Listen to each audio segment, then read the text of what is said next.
The cake sat in the center of my dining table, 3 layers of chocolate with cream cheese frosting. I picked it up that morning, $72 for something I've been looking forward to sharing with my family. My sister Valerie arrived 20 minutes late with her 10-year-old son, Brandon. No apology, just a distracted wave as she checked her phone. "Happy birthday," she said without looking up. "Brandon, give Aunt Melissa her card." Brandon handed me an envelope already focused on the gaming console in my living room. "Can I play?" "After cake," I said. He rolled his eyes and flopped onto my couch. My parents arrived next, then my brother Kevin with his wife. By 4 o'clock, we were gathered in my dining room, the cake taking center stage. "Okay, presents first or cake first?" Valerie asked. "Let's do presents," my mother suggested. I opened cards and gift certificates while Brandon sat kicking his chair legs, clearly bored. "Can we do cake now?" he asked loudly, interrupting my thank you to Kevin. "Yes, honey, cake time," Valerie said. I started placing candles while my mother found matches. Brandon stood on his chair, leaning over the table. "Sit down, Brandon," I said gently. "I want a corner piece. Those have more frosting." "We'll make sure you get one," Valerie assured him, not bothering to address the fact that he was still standing on my chair. My mother lit the candles and everyone started singing. I was smiling, about to blow them out, when Brandon suddenly groaned loudly. "This is so boring. Why do we have to do this?" "Brandon," my father said sharply, "that's rude." "But it is boring. It's not even my party. Why do I have to be here?" Valerie laughed nervously. "He's just tired. We had soccer practice this morning. Brandon, honey, just give Aunt Melissa 2 more minutes." I blew out the candles while Brandon made exaggerated sighing sounds. My mother started to remove the candles from the cake, setting them on a napkin. I picked up the cake knife to make the first cut. "I want my piece now," Brandon announced, reaching across the table. "Wait just a second," I said. "Let me cut." "You're taking too long." He lunged forward, and his hand caught the edge of the cake stand. The entire cake tipped, sliding off the stand and landing frosting side down on my dining table with a wet splat. Frosting splattered across the tablecloth, onto the floor, and across the front of my dress.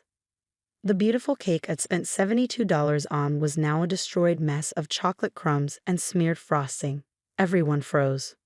Brandon stared at the wreckage and shrugged. "Oops. Brandon." My mother gasped. I stood there, frosting dripping from the edge of my table, watching chocolate smear across my white tablecloth. My hands were shaking, but I kept them at my sides. "He didn't mean to," Valerie said quickly. "He's just tired." "It was an accident, right, Brandon?" "I guess," he muttered, already backing away from the table. "Can I go play video games now?" I carefully set down the cake knife. My brother Kevin started to say something, but I held up my hand. "I need to change my dress," I said quietly. "Excuse me." I walked to my bedroom, closed the door, and changed out of my frosting-stained dress. I picked up my purse, walked back through the dining room, and headed for my front door. "Melissa, where are you going?" my mother asked. "Out." "But you can't leave your own birthday party." Brandon was right. This is boring. I closed the door and drove to a coffee shop across town, where I sat with a latte and lemon cake for 2 hours. When I got home around 7, everyone was gone.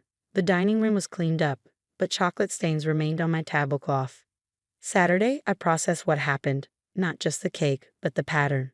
Brandon's behavior had escalated for years, and Valerie never corrected him. Every gathering involved disruptions, tantrums, and demands for attention, and every time, Valerie made excuses. I'd been supporting that behavior in ways she didn't know about. Sunday, I opened my filing cabinet and pulled out a folder labeled Brandon Camp. Inside were 5 years of registration confirmations and payment receipts for Pinewood Athletic Academy. Brandon had attended their elite soccer camp every summer since age 5, 6 weeks of professional coaching, tournament play, and college scouts. The camp cost $4,200 per session. I paid for all of it. Valerie thought Brandon had been awarded a scholarship based on his soccer skills. I'd let her believe that because I knew she couldn't afford it on her salary as a dental hygienist. Brandon's father wasn't in the picture, and Valerie struggled with rent and car payments.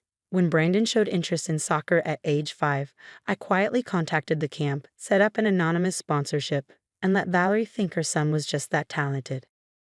$21,000 over 5 years. Brandon loved that camp. He'd spent the past 3 months talking about it nonstop, excited about this summer session starting in June. He'd be in the advanced 11 to 12 age group this year, the level where college scouts from Division I schools showed up to watch. Monday morning at 8, I called the camp's administrative office. Pinewood Athletic Academy, this is Jennifer speaking. Hey Jennifer, this is Melissa Torres. I need to discuss a registration for the upcoming summer session. Of course. What's the camper's name? Brandon Mitchell. He's registered for the June session. I heard typing. Yes, I have him here. He's in our advanced soccer program, fully paid. Is there a problem? I need to cancel his registration. Silence. Then, cancel? Miss Torres, you're listed as his sponsor. Are you aware that we're only 4 weeks from the start of the session? Our cancellation policy states that. I understand. I'm not requesting a refund. I just need the registration canceled. More typing. May I ask the reason? If there's an issue with housing or scheduling, we might be able to accommodate. It's a personal decision. The registration needs to be canceled effective immediately. I see. I'll need to process this and send confirmation to the parent or guardian on file.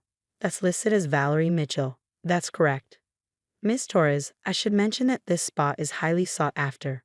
Once I cancel, it will be offered to someone on our wait list. If you change your mind, we likely won't have availability to re-register Brandon. I understand. Please proceed with the cancellation. I'll process this today. Ms. Mitchell should receive a call from our office by this afternoon. I thanked her and hung up. Then I went to work, attended meetings, reviewed budgets, and answered emails like it was any other Monday. My phone rang at 2:30. Valerie's name appeared on the screen.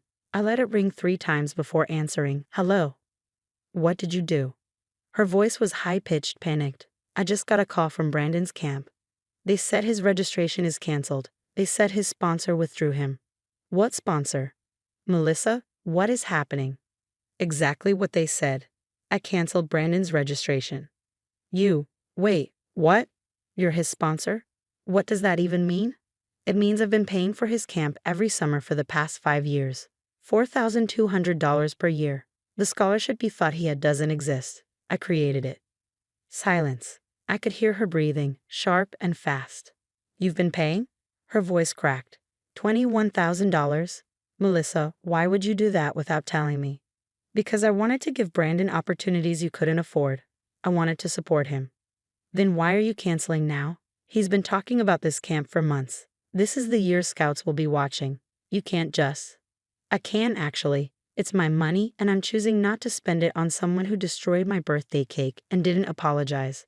Someone whose mother made excuses for him instead of teaching him basic respect. This is about Saturday? Valerie's panic was shifting to anger. You're punishing a 10-year-old because of an accident. It wasn't an accident. He lunged for the cake after being told to wait, and even if it had been an accident, he showed no remorse. He shrugged and asked to play video games. He's 10, he doesn't understand. He understands perfectly. He understands that his mother will excuse any behavior, that there are never consequences, and that other people's feelings don't matter as long as he gets what he wants. Saturday was just the most recent example. So you're taking away his entire summer, his dream of playing college soccer, because of cake. I'm not taking away anything. I'm simply choosing not to fund it anymore. You're his mother. If the camp is important, you'll find a way to pay for it.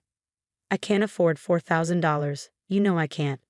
My rent is $2,000 a month. I have car payments. Brandon needs school clothes. Then Brandon will have a different summer. He can join the local rec league. That's what most kids do. The local rec league. Valerie's voice rose. Melissa, he's been training at Pinewood for 5 years. That's where he's made friends, where he's developed his skills. You're going to rip that away from him because your feelings got hurt. My feelings aren't hurt, Valerie. My boundaries have been clarified. I've spent 5 years and $21,000 supporting Brandon, and in return, I've watched you raise him to be entitled and disrespectful. Saturday showed me exactly what my investment has created. This is cruel. You're being cruel to a child. What's cruel is never teaching your child that actions have consequences. What's cruel is letting him think the world revolves around him. I'm not being cruel. I'm setting a boundary that should have been set years ago. You can't do this. You're his aunt. Family doesn't abandon family over stupid mistakes. I'm not abandoning anyone. I'm stopping a pattern of enabling bad behavior. The camp registration is canceled. That decision is final. Melissa, please. I'm begging you. He'll be devastated. Let me talk to him. Let him apologize. This isn't about an apology. This is about years of watching you excuse behavior that keeps getting worse. Brandon needs to learn that his actions affect other people. You need to learn that you can't rely on others to fix problems you're unwilling to address. Valerie was crying now. What am I supposed to tell him? He's been counting down the days. Tell him the truth. Tell him that his scholarship was never a scholarship, that his aunt paid for camp every year, and that his behavior on Saturday had consequences. Use it as a teaching moment. I hate you right now. That's your choice. But the registration stays canceled. I hung up before she could respond. The rest of the week, my phone was silent. No calls from Valerie, no texts from my mother. I assumed they were all discussing how unreasonable I was being, how harsh, how unforgiving. Friday evening, my doorbell rang. I opened it to find Valerie and Brandon standing on my porch. Brandon's eyes were red, like he'd been crying recently. Can we come in? Valerie asked. I stepped aside. We sat in my living room, the same room where Brandon had played video games after destroying my birthday cake. He sat between Valerie and me, hands folded in his lap, looking at the floor. Brandon has something to say, Valerie prompted. He took a shaky breath. I'm sorry I ruined your cake. Mom told me you were paying for my camp, and I didn't know. I feel really bad that I was mean to you. Okay, I said. Valerie leaned forward. Melissa, I've spent this week really thinking about what you said. You were right. I make excuses for him constantly. I let things slide because I'm tired or stressed or because correcting him feels like one more battle I don't have energy for. But you're right. He's been getting worse, not better. Okay, I repeated. I can't afford the camp. I've looked at every option, and there's no way.